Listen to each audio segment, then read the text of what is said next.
Hi, my name is Shalay Washington, and the article that I will be sharing with you guys this week is titled Quaker Executions as Myth and History by Carla Pestana. So the article, it takes a look at the Quaker executions that occurred in Boston, Massachusetts from 1659 to 1661, and of course the myths and the history that followed along with it. So the historiography of the executions and how it's viewed throughout history by both Quakers and Puritans. It shows the differences in between the two groups and, of course, how it shifted over time. But that's the wonderful thing about historiography.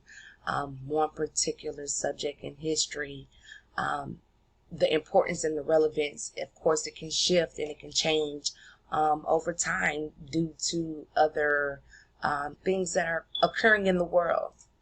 So the Puritans, they were the group that were responsible for the execution.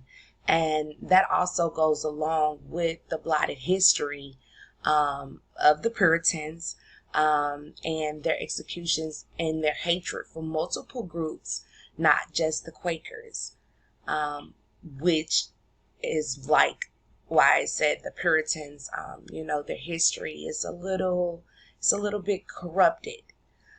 So the way that the Quakers were compared to other biblical situations and how they died, in which they knew their religions and their beliefs, it had many view the executed Quakers as martyrs to the religion and the history of it. The four who were executed, Marmaduke Stevenson, William Robinson, Mary Dyer, and William Ledra, they all died knowing that it was strictly for their beliefs and values, and what they were doing was for God and God's will. The Puritans' complicated legacy goes back to the Puritans coming to America strictly for religious freedom, but they denied others of the same thing that they escaped their mother country for. They criticized orthodoxy, and this was something that the Puritans were very big on. In the way that the Quakers went about doing it, they interrupted court sessions and also worship services. And the Puritans, they really didn't care for that. Executions were a very pivotal moment for Quakers and Quakerism because it was very early in their history and the start of their movement. And even though they knew they were about to die and were awaiting their execution, they were all at peace because they all felt that their Lord was there with them. Many people view the Quakers as the persecuted Quakers as being equated to crucified Christ, or the Quakers to Christ and authorities to Judas and the Jews.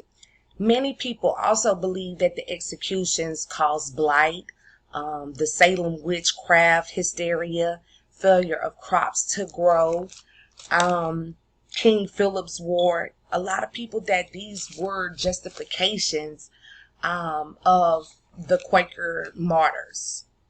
In the 1670s, the second historiographical phase comes in, and this is when the Quakers they pretty much sustain themselves from their earlier years. And then the next shift in the historiographical phase, it also comes when there's a change in the English monarchy, the restoration in the English monarchy, and it also brought about Quakerism reform and change once again. And by the 1700s, the Puritans, they denied killing the Quakers as dangerous heretics who threatened their churches, but more for civil justifications instead. And the Quakers, they basically went off of the golden rule, do unto others as if you would want them to do unto you. The other two articles that I looked at for reference, one was titled Fit for Freedom, Not for Friendship, Quakers, African Americans, and the Myth of Racial Justice by Austin Allen.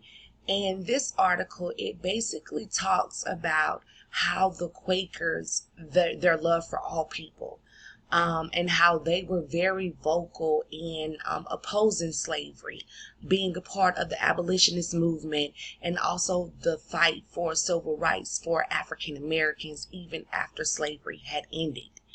And that also probably goes hand in hand with their history of them being, you know, prejudiced against upon. The other article by Madeline Ward, titled Transformative Faith and the Theological Response of the Quakers to the Boston Executions, it basically reiterates what the first article is discussing. How these martyrs, they basically were at peace because they knew that they were doing this for their religion, for their people, and for their God. Thank you guys.